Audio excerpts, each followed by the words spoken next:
भारतीय स्वतंत्रता संग्राम का इतिहास अनेक महान घटनाओं से भरा पड़ा है, लेकिन जब भी अहिंसा, साहस और जन जागरण की बात होती है, तो एक नाम सबसे पहले मन में आता है, दांडी मार्च। ये केवल एक यात्रा नहीं थी, ये एक क्रांति की शुरुआत थी। ये एक ऐसा आंदोलन था जिसने पूरे विश्व को ये दिखा दिया कि बिना हथियार उठाए, केवल सत्य और अहिंसा के बल पर एक साम्राज्य को झुकाया जा सकता है। सन 1930 में महात्मा गांधी के नेतृत्व में शुरू हुई ये ऐतिहासिक यात्रा न केवल भारत के लिए बल्कि पूरे विश्व के लिए प्रेरणा का स्रोत बन गई। 18वीं और 19वीं शताब्दी में ब्रिटिश ईस्ट इंडिया कंपनी और बाद में ब्रिटिश सरकार ने भारत पर अपना शिकंजा कस लिया था। भारतीय जनता को न केवल राजनीतिक रूप से गुलाम बनाया गया था, बल्कि उनका आर्थिक शोषण भी बड़े पैमाने पर हो रहा था। अंग्रेजी शासन ने भारत में कई ऐसे कानून बनाए जो भारतीयों को उनके मूलभूत अधिकारों से वंचित करते थे। इन्हीं अन्यायपूर्ण कानूनों में से एक था नमक कानून, सॉल्ट एक्ट। ब्रिटिश सरकार ने नमक पर अपना एकाधिकार स्थापित कर लिया था। भारतीयों को खुद नमक बनाने की अनुमति नहीं थी। उन्हें ब्रिटिश सरकार द्वारा बनाया गया नमक ऊंचे दामों पर खरीदना पड़ता था।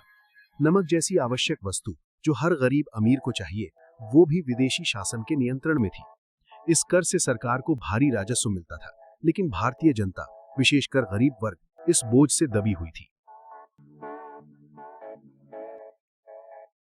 मोहनदास करमचंद गांधी, जिन्हें पूरी दुनिया महात्मा गांधी के नाम से जानती है, का जन्म 2 अक्टूबर 1869 को पोरबंदर, गुजरात में हुआ था। दक्षिण अफ्रीका में अपने संघर्ष के अनुभव के बाद वे 1915 में भारत लौटे और भारतीय स्वतंत्रता आंदोलन की अगुवाई करने लगे। गांधी जी का विश्वास था कि सत्य और अहिंसा ही सबसे बड़े हथियार हैं। वे मानते थे कि जनता की एकजुटता और शांतिपूर्ण प्रतिरोध किसी भी साम्राज्य को हिला सकता है। गांधी जी ने सत्याग्रह का सिद्धांत विकसित किया था, सत्य के लिए आग्रह। उनके अनुसार यदि कोई कानून अन्यायपूर्ण है तो उसे शांतिपूर्वक तोड़ना न केवल अधिकार है बल्कि कर्तव्य भी है। दांडी मार्च इसी सत्याग्रह का सबसे शक्तिशाली प्रदर्शन था। गांधी जी ने नमक को प्रतीक के रूप में इसलिए चुना क्योंकि ये हर भारतीय की जरूरत थी। राजा हो या रंग, किसान हो या व्यापारी, सभी को नमक चाहिए। नमक का कर एक ऐसा मुद्दा था जो पूरे देश को एक साथ जोड़ सकता था। दांडी मार्च की पृष्ठभूमि को समझने के लिए हमें 1929 के कांग्रेस के लाहौर अधिवेशन को याद करना होगा। दिसंबर 1929 में पंडित जवाहरलाल नेहरू की अध्यक्षता में भारतीय राष्ट्रीय कांग्रेस ने पूर्ण स्वराज यानी संपूर्ण स्वतंत्रता का प्रस्ताव पारित किया। 26 जनवरी 1930 को पूरे देश में पहली बार स्वतंत्रता दिवस मनाया गया और तिरंगा फहराया गया। इस दिन लाखों भारतीयों ने स्वतंत्रता की शपथ ली। इसके बाद गांधी जी ने अंग्रेज वायसराय लॉर्ड इरविन को एक पत्र लिखा जिसमें उन्होंने कई मांगे रखी। नमक कर समाप्त करना, शराब पर प्रतिबंध लगाना, विदेशी वस्त्रों पर सीमा शुल्क बढ़ाना आदि।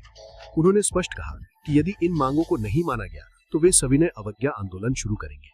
लॉर्ड इरविन ने इस पत्र को गंभीरता से नहीं लिया और कोई उचित उत्तर नहीं दिया। बस यही वो क्षण था जब दांडी मार्च की नींव पड़ी। गांधी जी ने निश्चय किया कि वे नमक कानून तोड़कर अंग्रेजी सरकार को सीधी चुनौती देंगे। उन्होंने गुजरात के अहमदाबाद के पास स्थित साबरमती आश्रम से समुद्र तट पर स्थित दांडी गांव तक पैदल मार्च करने की योजना बनाई। ये दूरी लगभग 385 किलोमीटर थी। यात्रा 12 मार्च 1930 को शुरू होनी थी। इस यात्रा के लिए गांधी जी ने 78 चुने हुए सत्याग्रहियों को अपने साथ लिया। ये सभी साबरमती आश्रम के निवासी थे जो गांधी जी के सिद्धांतों में पूर्ण विश्वास रखते थे। इनमें विभिन्न जातियों, धर्मों और प्रांतों के लोग थे, जो ये दर्शाता था कि ये आंदोलन किसी एक वर्ग का नहीं बल्कि पूरे भारत का था। गांधी जी ने यात्रा से पहले आश्रम की जमीन गुजरात विद्यापीठ को सौंप दी, क्योंकि उन्हें पता था कि वे गिरफ्तार हो सकते हैं। 12 मार्च 1930 की सुबह जब सूरज की पहली किरणें साबरमती आश्रम पर पड़ी, तब एक ऐसे दृश्य का साक्षी पूरा भारत बना जो इतिहास में अमर हो गया। महात्मा गांधी अपनी प्रसिद्ध लाठी हाथ में लिए, सफेद धोती पहने 78 सत्याग्रहियों के साथ साबरमती आश्रम से निकले। लगभग 10,000 लोग उन्हें विदा करने आए थे। वातावरण में उत्साह और भावनाओं का अद्भुत मिश्रण था। यात्रा शुरू होने से पहले गांधी जी ने कहा, मैं इस यात्रा से या तो स्वराज लेकर लौटूंगा या फिर मर जाऊंगा। ये शब्द उस समय की भावना को व्यक्त करते थे।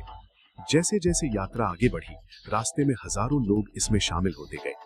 गांव-गांव में लोग गांधी जी का स्वागत करते, उनके पैर छूते और उनसे आशीर्वाद लेते। महिलाएं, बच्चे, बुजुर्ग सभी इस यात्रा को देखने और उसमें भाग लेने आते थे।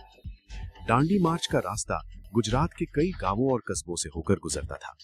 गांधी जी हर दिन लगभग 16 से 18 किलोमीटर पैदल चलते थे। रात को वे किसी गांव में रुकते और वहां के लोगों से बात करते, उन्हें आंदोलन के बारे में समझाते। उनकी वाणी में ऐसा जादू था कि लोग उनकी बातें सुनकर प्रेरित हो जाते थे। रास्ते में नवसारी, बारदोली, सूरत जैसे महत्वपूर्ण स्थान आए। हर जगह गांधी जी ने लोगों को स्वदेशी अपनाने, शराब छोड़ने और अंग्रेजी सरकार को कर न देने के लिए प्रेरित किया। उन्होंने छुआछूत के खिलाफ भी बात की और सामाजिक एकता पर जोर दिया। ये यात्रा केवल नमक के लिए नहीं थी, ये एक सामाजिक और राजनीतिक जागरण था। अंग्रेजी सरकार के अधिकारी और पत्रकार भी इस यात्रा पर नजर रखे हुए थे। विश्व के कई देशों के संवाददाता इस यात्रा को कवर कर रहे थे। अमेरिका, इंग्लैंड, फ्रांस, सभी जगह के अखबारों में दांडी मार्च की खबरें छप रही थीं। दुनिया भर की निगाहें इस अहिंसक आंदोलन पर टिकी थीं। 24 दिनों की थपा देने वाली पद यात्रा के बाद 6 अप्रैल 1930 को गांधी जी और उनके साथी दांडी के समुद्र तट पर पहुंचे। ये क्षण भारतीय इतिहास का एक सबसे यादगार क्षण था। गांधी जी ने समुद्र के किनारे जाकर जहां प्राकृतिक रूप से नमक जमा हो गया था, उसे उठाया और इस प्रकार अंग्रेजी नमक कानून को तोड़ा। ये एक साधारण सा कार्य था, एक मुट्ठी नमक उठाना, लेकिन इसका प्रतीकात्मक महत्व अत्यंत विशाल था। इस एक कार्य से गांधी जी ने ब्रिटिश साम्राज्य को सीधी चुनौती दी और कहा कि भारतीय अब उनके अन्यायपूर्ण कानूनों को नहीं मानेंगे। जैसे ही गांधी जी ने नमक उठाया, उपस्थित हजारों लोगों में एक जोश की लहर दौड़ गई। वंदे मातरम और महात्मा गांधी की जय के नारे गूंज उठे। दांडी में गांधी जी के इस कार्य के बाद पूरे देश में एक आंदोलन की लहर फैल गई। हर राज्य, हर जिले, हर गांव में लोग नमक कानून तोड़ने लगे। समुद्र तटीय क्षेत्रों में लोग खुलेआम समुद्री पानी से नमक बनाने लगे। जो लोग समुद्र से दूर थे, उन्होंने नमकीन मिट्टी से नमक बनाने की कोशिश की। महिलाएं, जो अब तक घरों में बंद थीं, इस आंदोलन में बड़ी संख्या में शामिल हुई। ये दांडी मार्च का एक और महत्वपूर्ण पहलू था। इसने महिलाओं को राष्ट्रीय आंदोलन की मुख्य धारा में लाया। महिलाएं खुद नमक बनाकर बेचती थीं और गिरफ्तारियां देती थीं। उनका ये साहस अत्यंत प्रेरणादायक था। तमिलनाडु में सी राजगोपालाचारी यानी राजा जी ने त्रिचुनोपल्ली से वेदारण्यम तक एक अलग नमक मार्च का नेतृत्व किया। मलयालम क्षेत्र में के केलप्पन ने कालीकट से पय्यन्नूर तक मार्च किया। बंगाल, बिहार, उत्तर प्रदेश, महाराष्ट्र, सभी जगह आंदोलन की आग फैल गई।